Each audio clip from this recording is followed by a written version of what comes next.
AP PCC chief పదవికి గిడుగు రుద్రరాజు రాజీనామా చేశారు. నిన్న ఖర్గేతో మీటింగ్ తరువాత రాజీనామాపై నిర్ణయం తీసుకున్నారాయన. రుద్రరాజు రాజీనామాతో ఏపీ పీసీసీ చీఫ్ గా వైఎస్ షర్మిలకు లైన్ క్లియర్ అయినట్లయింది.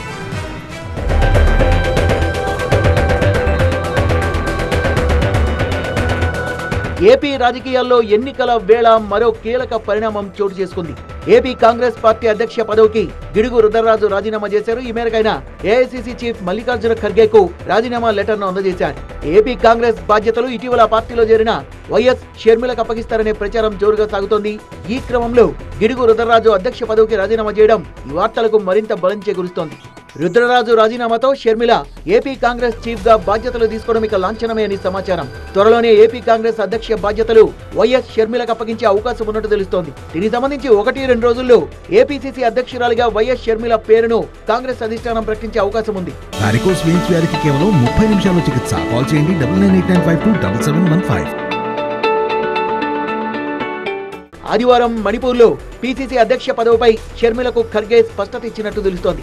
నేపథ్యంలో హైకమాండ్ ఆదేశం మేరకు పీసీసీ అధ్యక్ష పదవికి గిడుగు రుద్రరాజు రాజీనామా చేశారు.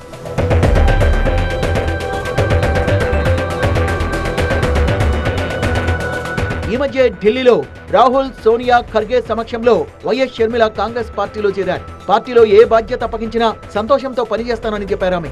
ఏపీ పీసీసీ బాధ్యతలు ఇస్తామని అధిష్టానం మాటిచ్చినందువల్లే వైఎస్ఆర్ టీపీని కాంగ్రెస్ లో విలీనం చేసినట్లు వార్తలు వినిపించాయి. అదే జరిగితే షర్మిలకు కీలకమైన పీసీసీ బాధ్యతలను అప్పగించి ఏపీలో ఎన్నికల బరిలోకి దిగాలని భావిస్తోంది కాంగ్రెస్ అధిష్టానం. వైఎస్ షర్మిల కాంగ్రెస్ లోకి వచ్చినా పీసీసీ చీఫ్ బాధ్యతల్ని అప్పగించొద్దని అధిష్టానాన్ని హెచ్చరించారు మాజీ ఎంపీ హర్షకుమార్. మరోవైపు షర్మిల రాకతో ఏపీలో కాంగ్రెస్ పార్టీ బలపడుతుందంటున్నారు ఆ పార్టీ సీనియర్ నేత జేడీ శీలం. మొత్తానికి గిడుగు రుద్రరాజు రాజీనామా, షర్మిల రాక, ఏపీసీసీ అధ్యక్ష పదవి బాధ్యతలపై ఊహాగానాలు. ఏపీలో కాంగ్రెస్ పార్టీ బలపడుతుందని ఆ పార్టీ అధిష్టానం భావిస్తోంది.